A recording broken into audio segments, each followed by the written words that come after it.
Yeah, so that video cut off probably because I hit some shortcut key to stop recording or whatever when I was looking at Google to see what the difference between bipolar 1 and bipolar 2 is. And that was kind of annoying. But whatever. I was actually going on for a good 2 3 minutes.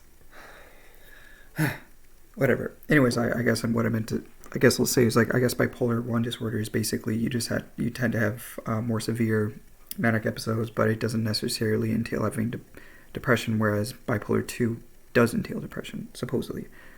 Unless I mix it up, because I may have mixed it up in my head because I started thinking about other things. And yeah, okay, I got that right. I know I'm probably going to forget that, most likely. So, I don't think I'll remember that. Maybe I will, I don't know. I feel like it should be the other way around, at least with the way my brain thinks about it, because I like to logically categorize things in like a spatial domain to make more sense of it.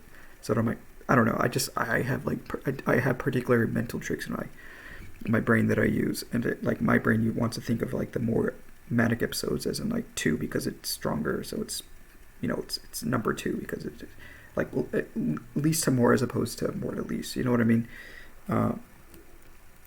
At least to most as opposed to, yeah, anyways, whatever. I'm just like, anyways, I'm just talking about like I have like a lot of memory tricks that I use that it works out, but then I forget like how it was like spatially divided in my head. So that's just something I've used significantly in my life, and it works out for the most part. Yeah, I guess I was like kind of talking about like my history bouts of psychosis and the past, and I just talked about this, and I don't feel like talking about it again, to be honest. But yeah, I mean, I had like a few minor psychotic episodes here and there.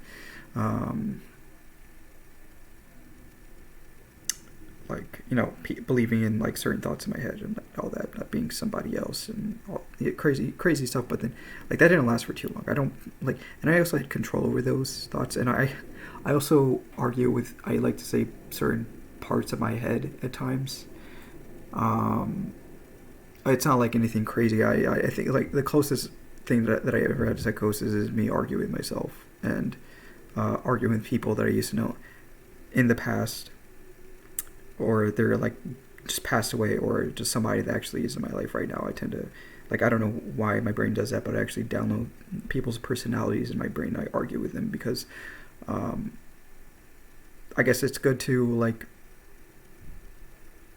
look at different perspectives, and that's how I look at different perspectives when I don't have people around me, because I actually do put a lot of weight on other people's perspectives, because I don't believe that I have the answers to most things. Okay, I mean, I do believe that I have answers to things, but it's more like I'd rather weigh other people's perspectives and melt them with my own to then come up with a more objective point of view of something, because they may be thinking about something that I haven't thought of yet.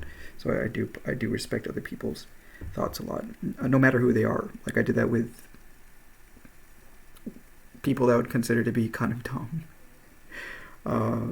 like my colleagues and whatnot at work and all that. And I don't mean to sound like an asshole, but I do believe some of them are pretty dumb at times, or they have like some kind of mental disorder, and a few intellectual disabilities. You can just kind of tell it's right there.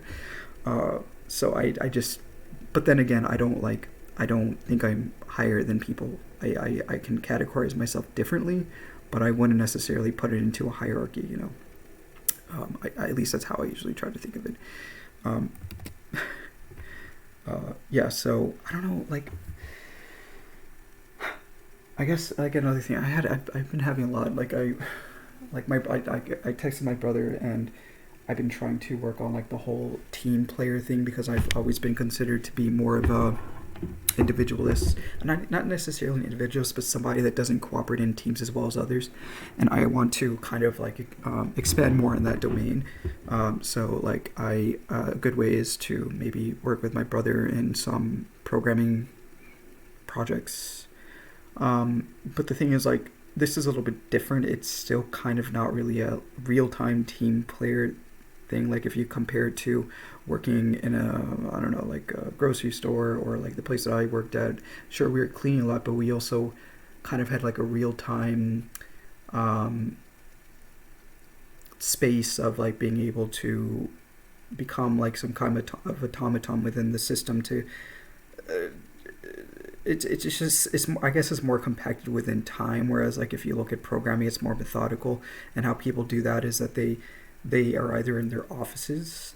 I mean, they go back and forth through email, or maybe even walk in them. Like I guess like the junior or senior dev dynamic is not really the same thing as a more real time dynamic within a closed environment where you don't work on something and then you go to them and then they look at it. They kind of look at it real time as you bounce back and forth. So it's not as fast as something that I've worked with in jobs like working at a resort, where it's like really fast paced and it's constantly evolving to the point where it can be a little bit hard for my brain, especially because I consider to be more introverted. So it's tiring having to constantly stay in communication with people. Whereas I'd actually like, I just see everything as a challenge. I may not like it at the time, but I know I can evolve enough to the point where it becomes feasible for me. So I just like challenges. So that I feel like is a little bit different in comparison to people who are programming, though, right? Because, well, I mean, again, you can look at the different separations of how people cooperate. It's either through the closest to what I can think of right now is something called peer programming. They call it peer programming, where you're either, you can be in the same room, but usually just in a different place, because peer programming is through like meeting up on Google Meets and then having somebody watch you and then kind of be the brain in the system, and then he's more of the more mindless bot in the system, because they're spending their time typing and trying to properly use those thoughts from them to then create into code, right? Because it's a lot of cognitive. It is a lot of cognitive energy translating thoughts into code to begin with, and then that's already a lot of cognitive energy. So that's why you have the person that's the one that's actually kind of directing the face space of the program through like an actual memory map, and then telling them what to do, because that itself is also a somewhat cognitive demanding thing. So I mean, it's just like stuff like that. That's why they do pair programming, because it can actually be seen as something that's faster as long as you kind of stay within your role and you not try to look at the bigger picture, because the bigger picture thinker is the one that's directing the whole thing, whereas you're taking their thoughts and then translating those thoughts into code, which then creates a program. That's the closest thing you can really think of, as opposed to it's definitely real time, right? Real time as opposed to communicating to people during a certain like time period, like a 2-hour time period chunk or whatever, and more discrete as opposed to continuous. I guess you could think of it like that.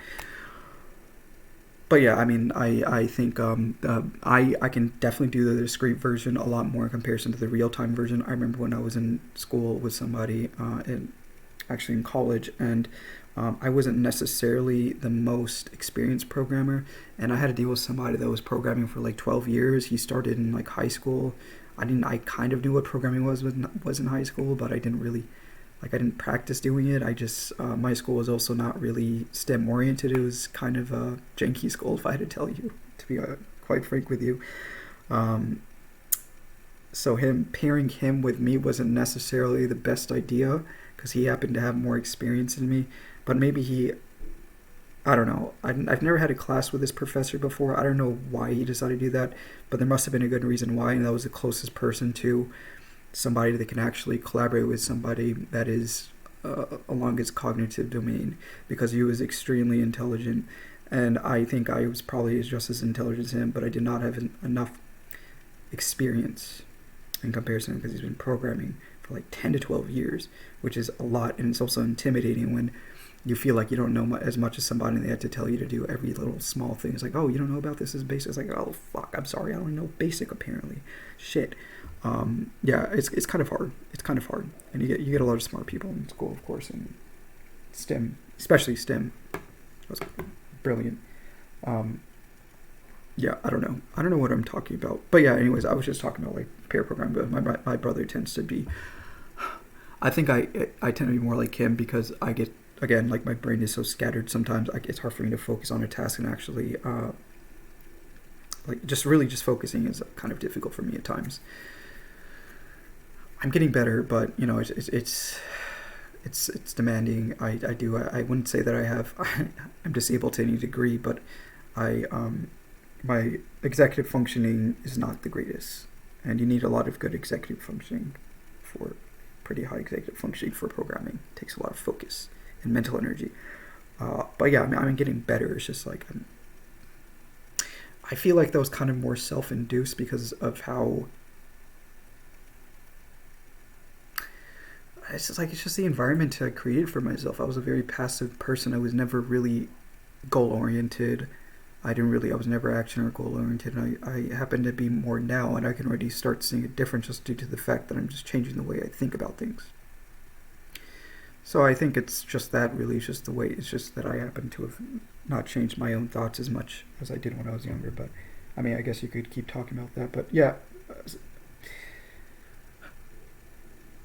Anyways, I know I just feel like I have to elaborate on every single idea that thought that I have, and it's annoying. But yeah, so yeah, my brother had an idea